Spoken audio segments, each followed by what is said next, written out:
itu pasti ditanya khasiatnya apa. Kalau ndak ada khasiatnya, itu ndak diamalkan, Mbak. Kamu tuh saya lihat istiqomah sholat subuh. Alhamdulillah guru. Saya setiap subuh ke masjid Bintaro. Lebih bagus lagi. Kamu kan nggak kerja, kan kerjaan tokomu sendiri. Kamu dari subuh jangan bergerak sampai syuruk. Ngapain guru? Baca sholawat. Pasti nanya, khasiatnya apa? Saya jawab, nggak ada, nggak diamalkan.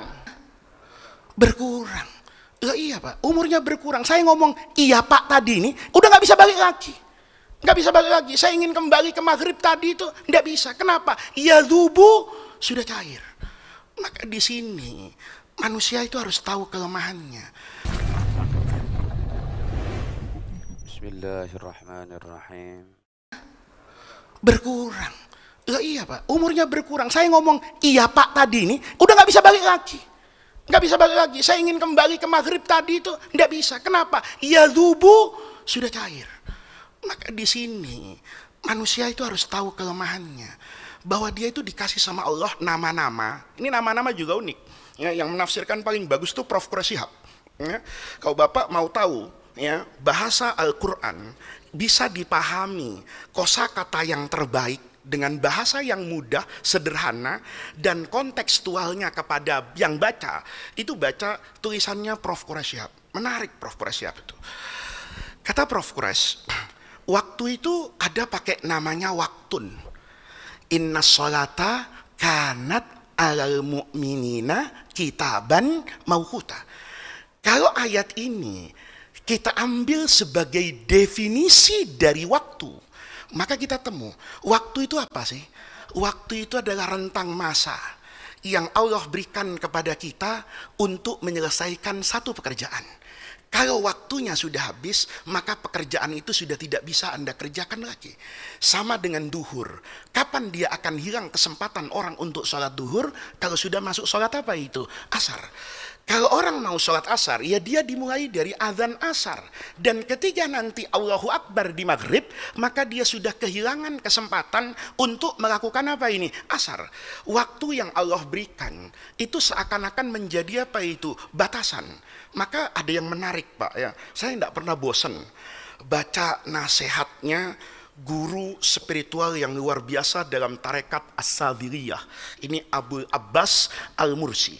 Ya, ini orang ketiga dalam silsilah tarekat Sadhiliyah. Ini Abu Abbas Al-Mursi yang dimakamkan di Iskandariyah berdampingan dengan penulis syair Burdah Imam Busiri yang terkenal itu. Ini saya ambil, kita ngambil barokah dari ulama-ulama yang kayak begitu Pak. Kalau saya kan barokahnya hilang nih. Ya, Kiai Amprop, Kiai Akhir Zaman ini kayaknya barokahnya hilang. Kalau beliau-beliau ini kita baca kata-katanya itu bergema. Kata beliau, kalau diikuti dengan kata-kata waktun tadi, maka sejatinya hidup kita itu tidak luas Pak.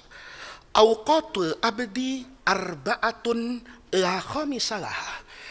Kita ini dalam hidup, ini cuma punya waktu 4. Nih, supaya Bapak nanti lebih mudah memahaminya, saya kasih satu kisah dulu Pak. Imam Al-Hasan Al-Basri itu punya murid. Muridnya ini alim banget Pak.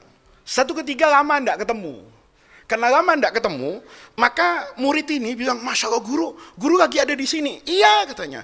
Guru ngajar di mana? Imam Hasan Basri bilang, saya ngajar di MRJB, habis ini ke Istiqlal misalnya, habis ini ke Al-Jabbar. Maka murid ini ikut. Kesempatan untuk nostalgia berkumpul sama apa ini? Gurunya. Di perjalanan yang jauh, menghabiskan waktu yang panjang, murid yang alim ini, zikirnya cuma 2 Pak. Alhamdulillahi astaghfirullah, alhamdulillahi astaghfirullah. Dilirik sama gurunya ini. Pagi alhamdulillah astaghfirullah, sore ya begitu. Pokoknya nggak ada zikir lain. Kalau kita kan zikirnya ganti-ganti Pak, ya kan? Kalau lagi mau fit and proper test di pekerjaan, ya latif, ya latif, ya latif, ya mudah-mudahan gampang kan gitu kan. Kalau menghadapi orang yang galak, ya jabar kan begitu. Kita biasa begitu Pak. Ya, kalau lagi akhir bulan, ya kebiasaan duha kan begitu kan. Nanti kalau gajinya sudah cair, ya duhanya lepas kan, wirid kita begitu. Ini enggak.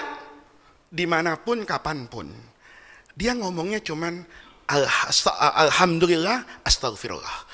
Maka Imam Hasan Basri bilang, Setelah berhari-hari ini murid saya, kok zikirnya cuma 2? Bapak kalau ada imam zikirnya tiap hari 2 gini, kayaknya amplopnya dikurangi, Pak.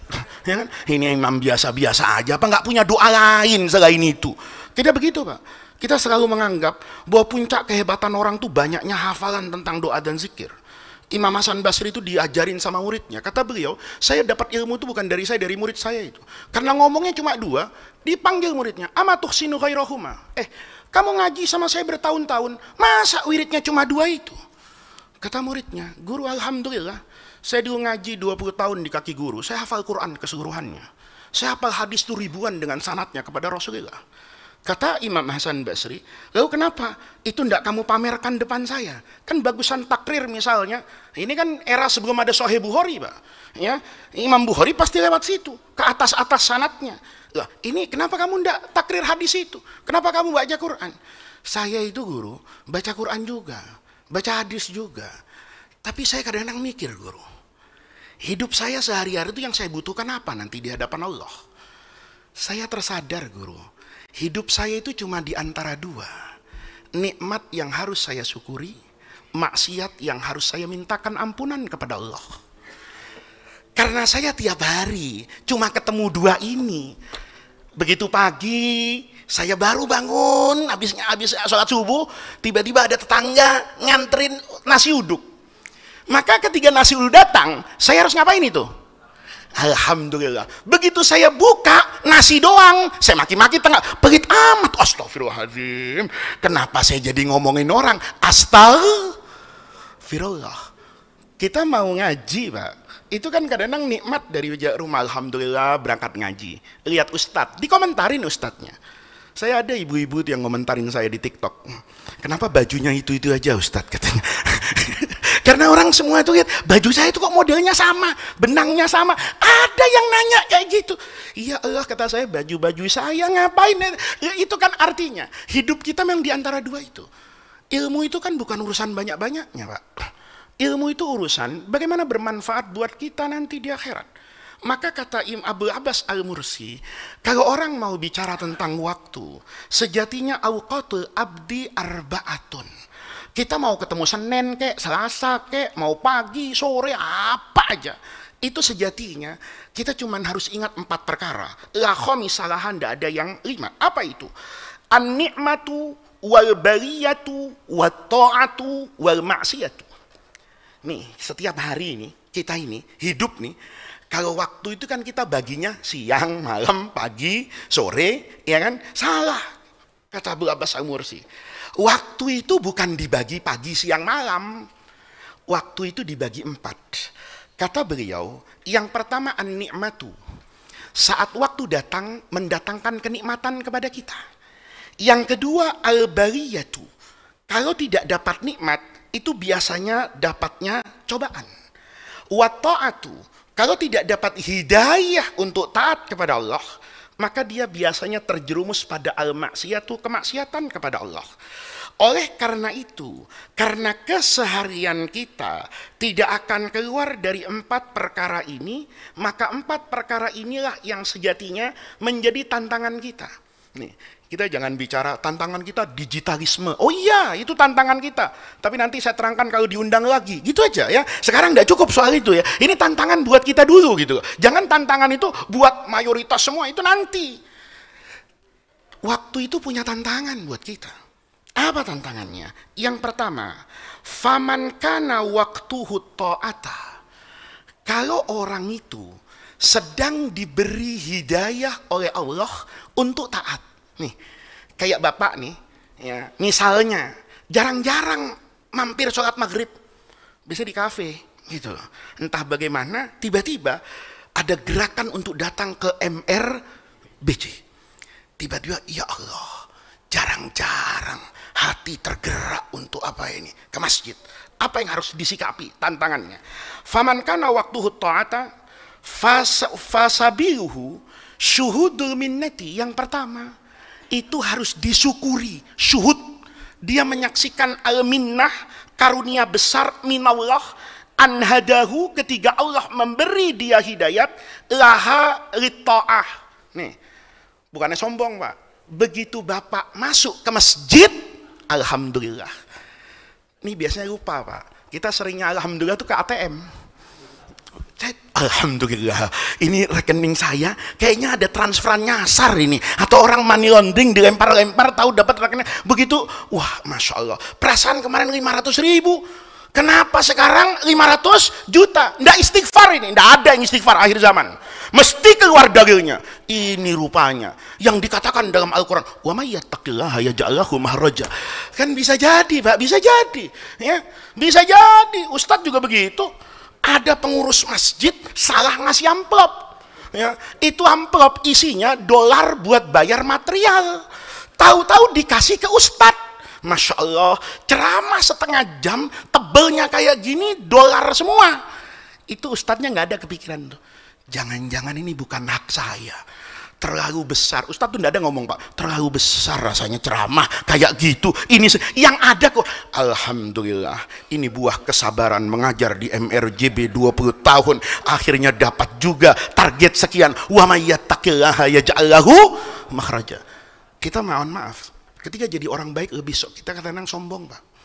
Banyak orang kadang-kadang didekatkan oleh Allah, begitu dekat dengan Allah, merasa Allah tuh temannya.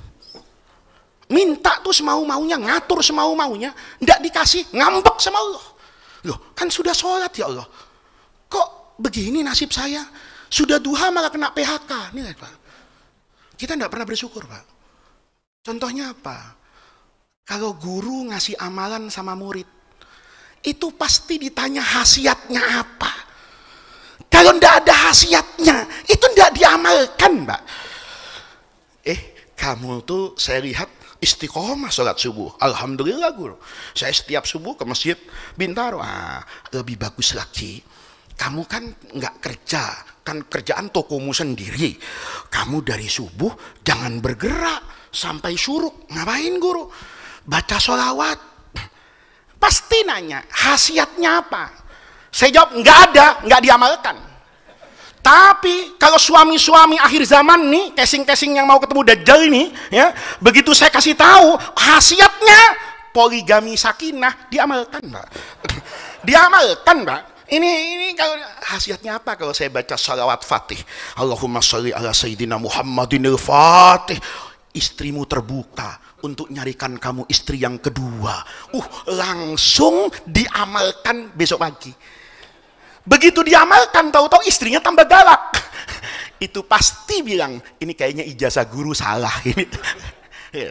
Itu tandanya kita ketika menjadi ahli sholawat, ketika kita ahli sholat subuh berjamaah, kita lupa bahwa itu karena hidayah Allah, karena Allah kasih kita minnatun azimah. Sholat itu kan gak gampang Pak. Kadang-kadang Jumatan itu butuh disiplin. Kalau ada Pak Ahok, ya, ketika ada Pak Ahok itu Pak, Masya Allah, jauh-jauh ke Monas tuh bisa Jumatan. Ahoknya ndak ada. Itu kalau belum Allahumma ghufir, ndak masuk masjid. Masuk masjid pun masih ada bekas somainya di mulutnya. Ada kan yang begitu, mentang-mentang masjid itu tetangganya, yang khutbah panjang lagi. Kata bininya, bang berangkat Jumatan. Khotibnya Faiz, itu khutbah pertama 50 menit biasanya, santai di rumahnya. Nanti begitu sudah sholat, bang udah mau khutbah kedua, itu khutbah kedua masih ceramah dia. Nanti begitu Allah maghfir baru bisa begitu. Kita lupa Pak. Kadang-kadang kalau orang bertanya, Pak, apa keistimewaannya kalau saya sholat berjamaah 5 waktu?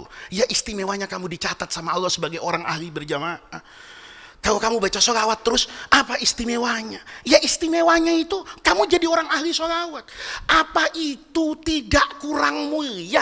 Dicatat sama Allah sebagai orang yang menjaga sholawatan. Apa ada yang lebih mulia dari ini?